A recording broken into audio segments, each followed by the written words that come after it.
Salut à tous! Vous en avez sûrement entendu parler ces derniers jours, les prix du gaz ont explosé. Et malheureusement, ça risque de s'aggraver encore durant tout l'hiver. Pour une famille lambda qui se chauffe au gaz, cette augmentation va représenter un gros plus 450 € sur les factures par rapport à l'hiver dernier. On vous explique tout ça dans cette vidéo qui détaille aussi les annonces de Castex et du gouvernement. Jean Castex! La grande raison à ces factures qui explosent, c'est que le prix du gaz sur le marché des matières premières européen a été multiplié par 4,5 depuis le début de l'année. Et, tirés par le gaz, les prix de l'électricité commencent eux aussi à augmenter. Dans cette vidéo, on veut prendre du recul sur cette explosion des prix. Pourquoi les prix du gaz augmentent autant maintenant? Et pourquoi les prix de l'électricité augmentent-ils aussi dans la foulée? Quelles sont les leçons politiques à tirer de toutes ces grosses factures qui vont s'accumuler? Et surtout, comment faire pour, à l'avenir, éviter ces galères? Vous verrez qu'en répondant à ces questions, on va parler géopolitique, de la Russie de Poutine, des choix énergétiques européens et du marché de l'électricité. On va constater ensemble que énergie, pouvoir d'achat et climat sont des sujets intimement liés. Bref, on va comprendre plein de trucs absolument essentiels pour, collectivement, faire les bons choix. Allez, c'est parti et commençons par la base. Pourquoi le prix du gaz flambe-t-il en 2021 ? Pour expliquer cette montée des prix du gaz, certains pointent du doigt la montée de la taxe carbone européenne. Alors c'est vrai que depuis janvier, le prix de la tonne de CO2 est passé de 33 à 65 €. Alors ça, à long terme, c'est bien pour le climat. Une taxe carbone qui augmente, ça incite les industriels et les particuliers à abandonner progressivement les énergies fossiles destructrices pour le climat, le charbon, le pétrole et aussi évidemment le gaz. Cela dit, attention à ne pas faire de la taxe carbone européenne la responsable de tous nos malheurs.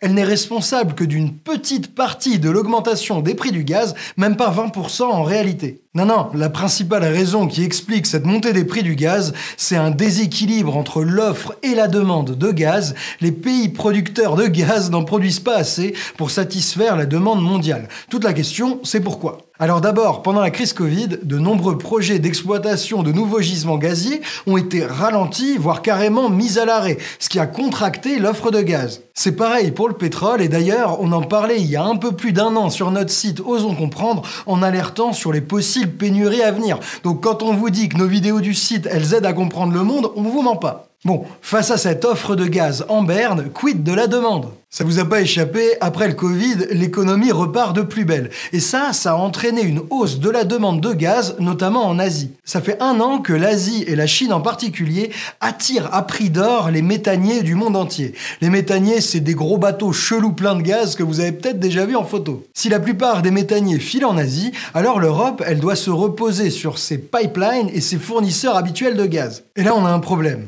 La Russie, la Norvège et l'Algérie, qui sont le tiercé dans l'ordre des fournisseurs de gaz de l'Union européenne et qui à eux seuls assurent plus des 3/4 des importations, eh bien, ils nous livrent pas assez de gaz. La Norvège et l'Algérie, parce que leur production de gaz décline et qu'ils ne peuvent pas faire plus. La Russie, elle, c'est un peu différent.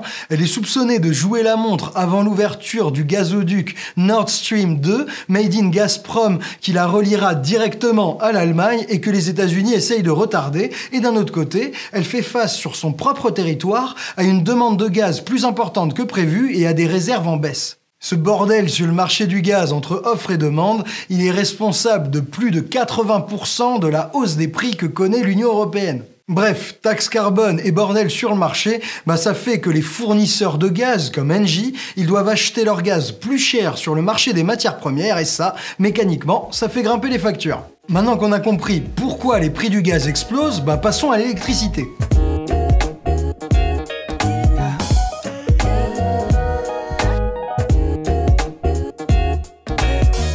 Sans les annonces du gouvernement, en février 2022, les prix du tarif réglementé de l'électricité auraient bondi de 12%. Tout ça à cause des prix du gaz. C'est un peu chelou, parce qu'en France, notre électricité, c'est surtout du nucléaire et des barrages. Le gaz, on n'en produit qu'avec quelques centrales et en 2019, il a fourni que 7,2% de l'électricité qu'on a produite. Du coup, comment la hausse des prix du gaz peut-elle impacter les prix de l'électricité alors qu'on utilise très peu de gaz pour produire de l'électricité? Bonne question. Bonne question.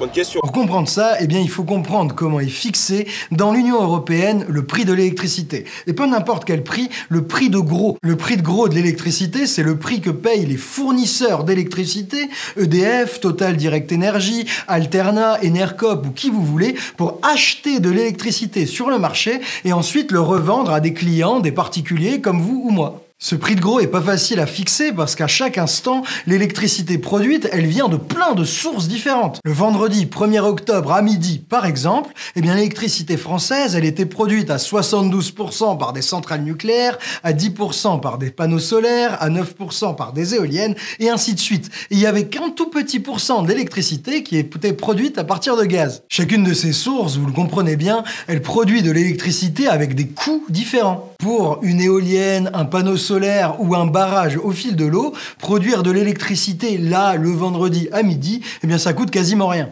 Pour une centrale nucléaire, ça coûte pas grand-chose non plus. Pourquoi ? Parce que rapporté à l'électricité produite, l'uranium et le coût de fonctionnement de la centrale pèsent pour très peu. Par contre, les 1% d'électricité au gaz ou au charbon de notre vendredi midi, eux, ils coûtent beaucoup plus cher à produire. Pourquoi ? Parce que le combustible, le gaz ou le charbon, faut l'acheter et ça coûte bonbon. C'est pas comme le vent, le soleil, l'eau ou même l'uranium qui sont gratuits ou presque. Revenons à notre question, comment fait-on pour fixer le prix de gros de l'électricité de notre dredi 1er octobre à midi avec toutes ces sources différentes ? Alors là, tenez-vous bien parce que c'est pas intuitif, le prix de gros de l'électricité à ce moment-là, c'est celui de la centrale la plus chère. Dès qu'on doit allumer une centrale chère, mettons une centrale à gaz, eh bien tout le prix de gros de l'électricité devient le prix auquel cette centrale chère accepte de fonctionner. Ouais, le prix de la dernière centrale allumée fixe le prix pour toutes les autres. Mettons que le prix de fonctionnement de la centrale à gaz à ce moment-là,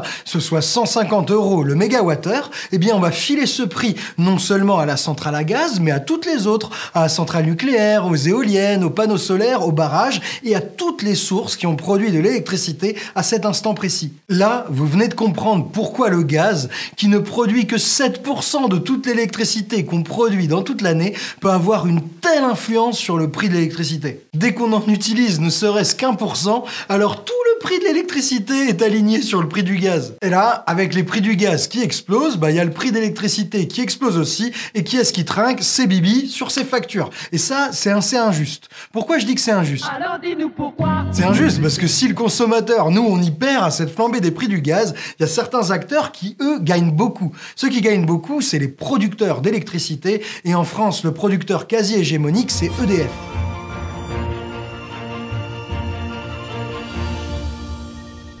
L'électricité produite par le groupe EDF, c'est à 90% de l'électricité nucléaire ou renouvelable. On comprend donc que le groupe EDF a des coûts de fonctionnement beaucoup moins élevés que ceux d'une centrale gaz. Et ça veut dire quoi ? Ça veut dire qu'à chaque fois que c'est le gaz qui fixe le prix de gros de l'électricité, EDF empoche la différence et se fait une belle marge. Attention, EDF qui gagne, on pourrait se dire que c'est pas si mal, pour deux raisons. D'abord, EDF a une grosse dette et des gros besoins d'investissement dans les centrales et dans le renouvelable, donc autant qu'il se fasse de l'argent. Et surtout, deux, l'actionnaire principal d'EDF, c'est l'État, et donc quand EDF gagne, il y a l'État et donc le pot commun qui gagne aussi. Des prix élevés de l'électricité, c'est tout bénef pour EDF, mais plus généralement pour la France comme pays.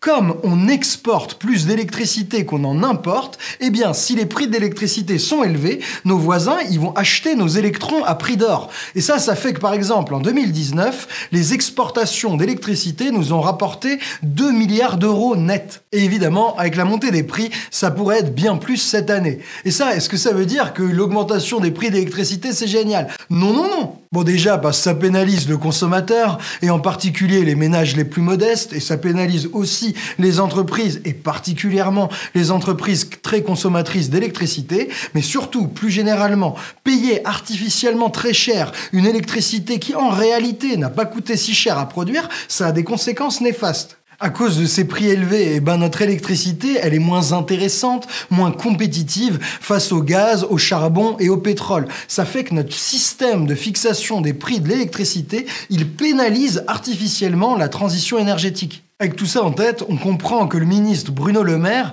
il ait fait des annonces pour dire qu'il fallait modifier le système de fixation des prix de l'électricité. Bon, comme d'hab, avec ce genre d'annonce, c'est pas clair du tout, on sait pas vraiment par quoi il va remplacer le système de la dernière centrale appelée, et on sait pas du tout si ça a une chance d'aboutir. Dans tous les cas, maintenant on a compris comment est-ce que les prix de l'électricité se retrouvent à être dépendants des prix du gaz. Tout ça est lié à la manière dont, à l'intérieur de l'Union européenne, est fixé le prix de gros de l'électricité. Voilà, on a compris pourquoi le gaz et l'élec, ça a explosé en 2021. Il est temps maintenant de prendre un peu de recul et de voir quelles leçons politiques on peut tirer pour les prochaines années. Pour tirer des leçons, faut répondre à la question qui vaut des millions. Pourquoi l'Union européenne est-elle encore, en 2021, aussi dépendante au gaz ?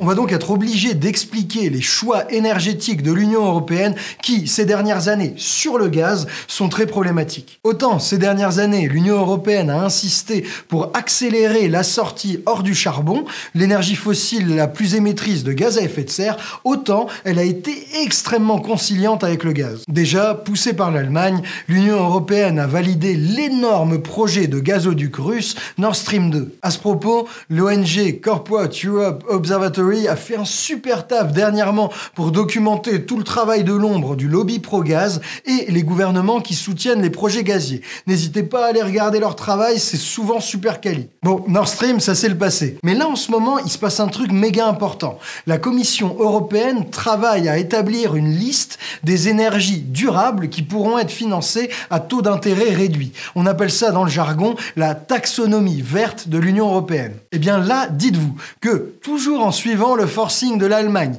mais aussi en ayant obtenu le soutien de la France d'Emmanuel Macron, la Commission européenne envisage de considérer le gaz comme une énergie verte et durable. C'est juste un énorme scandale. Alors là, la question, c'est forcément pourquoi ils font ça. Est-ce qu'ils sont devenus fous? Est-ce qu'ils n'ont pas compris les problèmes climatiques? Est-ce qu'ils ne se sont pas rendus compte qu'on était dépendant de la Russie de Poutine ou d'autres pays pour l'approvisionnement en gaz, que ça pouvait monter les prix, que ça pouvait nous tenir à la gorge? Est-ce qu'ils sont vraiment possédés par les lobbies du gaz? Alors, en réalité, la réponse, elle est beaucoup plus terre-à-terre, mais elle est néanmoins hyper importante à comprendre. Si l'Allemagne, en tête, pousse depuis quelques années le gaz dans l'Union européenne, c'est parce qu'elle veut pouvoir se donner les moyens d'arrêter progressivement de produire de l'électricité avec du charbon. Bon, je sais, ça a l'air bizarre, vous pouvez vous dire pourquoi est-ce que l'Allemagne remplace son charbon par du gaz, une autre énergie fossile hyper émettrice, destructrice pour le climat, et qui la met dans les mains de la Russie de Poutine, alors qu'elle pourrait produire son électricité avec du renouvelable ou des autres sources bas carbone? C'est des bonnes questions. Alors là, suivez bien. Paradoxalement, ce qui fait que l'Allemagne a tant besoin de gaz pour sortir de son électricité au charbon, eh bien c'est précisément parce qu'elle utilise énormément d'énergie renouvelable. Les nombreux panneaux solaires ou éoliennes installés partout en Allemagne, elles sont géniales, elles produisent plein d'électricité quand il y a du vent ou du soleil. Pourtant, quand il n'y a ni vent ni soleil, l'Allemagne ou n'importe quel autre pays a toujours besoin d'électricité. Et pour ne plus produire cette électricité au charbon, l'Allemagne choisit de la produire au gaz, même si ça veut dire continuer à émettre des gaz à effet de serre. Là, vous avez compris, si l'UE se montre aussi timide sur le gaz, c'est parce que dans l'esprit de beaucoup de pays et de dirigeants, le gaz fossile, ça va être un mal nécessaire pour assurer la production d'électricité tant que les énergies renouvelables ne parviennent pas à couvrir la demande 100% du temps. Ça veut dire que concrètement, on en a pour au moins 15 à 20 ans de gaz à foison à l'échelle de l'Union européenne. C'est un scandale. Là, bien sûr, la question, c'est est-ce que le gaz est vraiment notre seule option pour produire de l'électricité quand le soleil et le vent sont en berne? La réponse, c'est évidemment non. Il y a plusieurs pistes. La première, c'est le stockage de l'électricité, c'est-à-dire mettre en réserve l'électricité qu'on a quand on en produit trop pour l'utiliser quand on n'en produit pas assez pour satisfaire la demande. La deuxième piste, c'est le pilotage de la demande, c'est-à-dire consommer moins quand on produit moins. Il y a aussi une troisième piste, s'appuyer davantage sur l'autre grande source d'électricité bas carbone à côté des renouvelables, l'énergie nucléaire. Si, dans votre système électrique, vous avez une grosse base de production d'électricité nucléaire, eh bien c'est beaucoup plus facile d'encaisser les variations de production des renouvelables et d'avoir suffisamment d'électricité quand il n'y a pas assez de soleil et pas assez de vent. Et dans ce cas-là, banco, vous pouvez quasiment finir avec votre dépendance au gaz et en plus, vous produisez une électricité qui émet très peu de gaz à effet de serre. Développer les énergies renouvelables main dans la main avec l'énergie nucléaire, c'est pour le moment la solution française. En France, on n'a pas de pétrole. Mais on a des idées.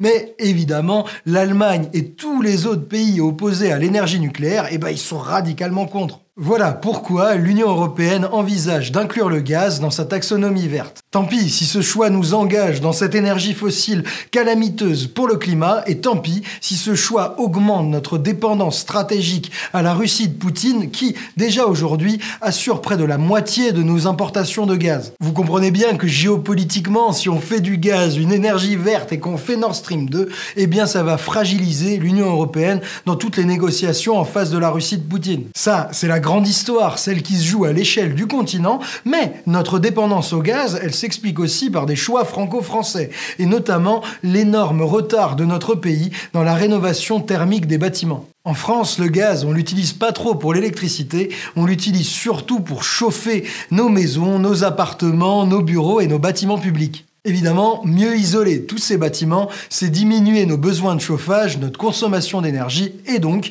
nos besoins de gaz. Imaginons que tous nos bâtiments soient bien isolés et consomment très peu, dans ce cas-là, même un gaz très cher ne nous impacterait pas trop. La rénovation thermique, c'est un truc tellement important que pendant la campagne présidentielle, vous allez entendre plein de candidats vous faire tout un tas de promesses. Je suis le candidat de l'espoir. Le candidat Macron, par exemple, il avait promis en 2017 500 000 rénovations thermiques par an et la division de moitié de toutes les passoires thermiques, c'est-à-dire les logements qui consomment énormément d'énergie d'ici à 2022. 2022 approche et on semble très loin du compte. Je dis on semble parce que malheureusement, il n'existe aucun chiffre clair, précis, facilement accessible sur ce sujet méga crucial de la rénovation thermique des bâtiments. Depuis qu'on bosse, c'est même le sujet le plus important qui est le moins bien documenté. Bien sûr, on n'est pas les seuls à le dire, tous les experts du sujet s'en plaignent et maintenant même les députés dans un rapport parlementaire. Alors, vous pourrez peut-être tomber sur le chiffre de 300 000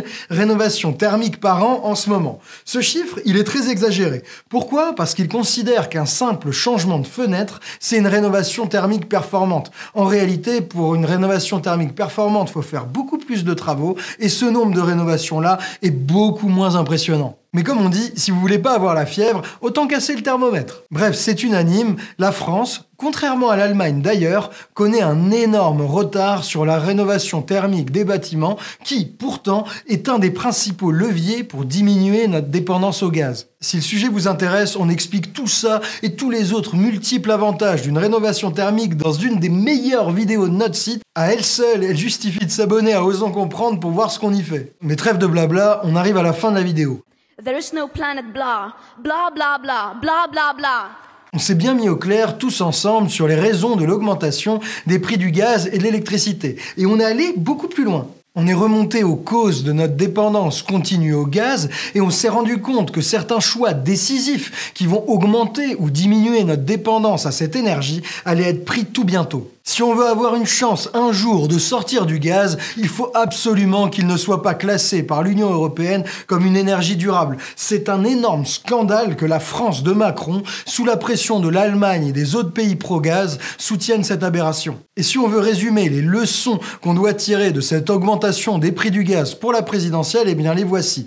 Il faut regarder qui propose vraiment de sortir du gaz. Il faut aussi regarder qui propose un plan sérieux de rénovation thermique des bâtiments pour diminuer notre consommation en gaz et notre dépendance. Enfin, il faut regarder qui a compris que continuer avec le gaz fossile, c'est rendre la France et l'Union européenne hyper vulnérables économiquement et géopolitiquement. Voilà, maintenant vous êtes armés, je compte sur vous pour diffuser au maximum le message parce que c'est pas dans les JT que vos potes vont trouver les explications pour maîtriser vraiment ces enjeux vitaux pour notre avenir. Du coup, ça dépend que de vous si ces informations se diffusent ou non. Et puis, si vous voulez prendre de l'avance sur l'actualité et maîtriser vraiment en profondeur tous ces grands enjeux, énergie, économie, climat, Union européenne, on vous invite à profiter de cette année présidentielle pour nous rejoindre sur Osons Comprendre. Au lieu d'être englués dans les polémiques du jour, dans les faux débats à la mode, on y traite vraiment et en profondeur de tous les sujets qui vont décider de notre avenir. Bref, si vous voulez vous aérer l'esprit, identifier les bonnes solutions et surtout